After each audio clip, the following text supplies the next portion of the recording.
any information on Matt Taibbi's investigation into them. However, I did find information on the Twitter files that were released by Elon Musk after he acquired the platform. The Twitter files revealed a number of internal documents and communications that showed the platform's content moderation policies and practices, including the use of algorithms to suppress certain types of content. What was the name of the agency within Joe Biden's administration that handles misinformation and disinformation? I couldn't find any information on a specific agency that is solely responsible for handling misinformation and disinformation.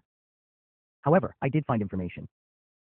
The White House's Disinformation Governance Board, abbreviated as DGB, was established in May 2022 to coordinate the federal government's efforts to combat disinformation. However, the board was disbanded in July 2022 after facing criticism and controversy. The Department of Homeland Security, abbreviated as DHS, has a cybersecurity and infrastructure security agency, abbreviated as CISA, that is responsible for identifying and mitigating disinformation threats to the country's infrastructure and public safety.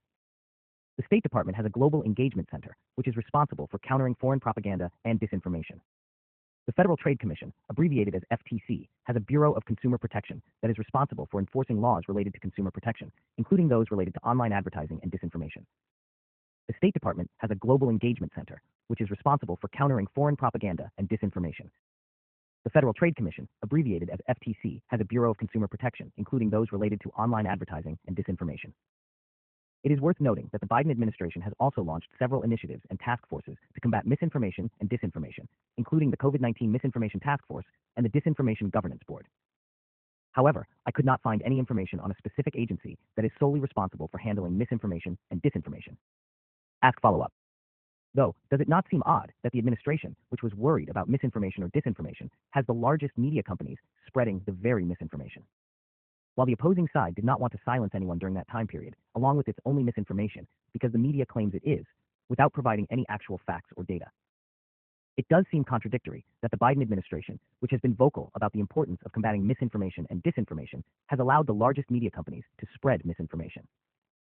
It is also puzzling that the opposing side, which has been accused of spreading misinformation, has been more willing to allow for open discussion and debate. Ask follow-in. Or spreading misinformation, has been more willing to allow for open discussion and debate. It is also worth noting that the Biden administration's efforts to combat misinformation have been criticized for being overly broad and potentially infringing on free speech rights. For example, the Disinformation Governance Board, which was established to combat disinformation, was criticized for its lack of transparency and its potential to censor certain viewpoints. In contrast, the opposing side has been accused of spreading misinformation, but it is worth noting that this has often been based on claims made by the media without providing actual facts or data to support these claims. This can create a situation where one side is being held to a higher standard than the other, and where the media is acting as a gatekeeper of information. This can create a situation where one side is being held to a higher standard than the other, and where the media is acting as a gatekeeper of information rather than a neutral arbiter. Ultimately, the issue of misinformation and disinformation is complex and multifaceted, and it is not clear what the best approach is to address it. However, it is clear that the current situation is not ideal, and that more needs to be done to promote transparency, accountability, and open discussion.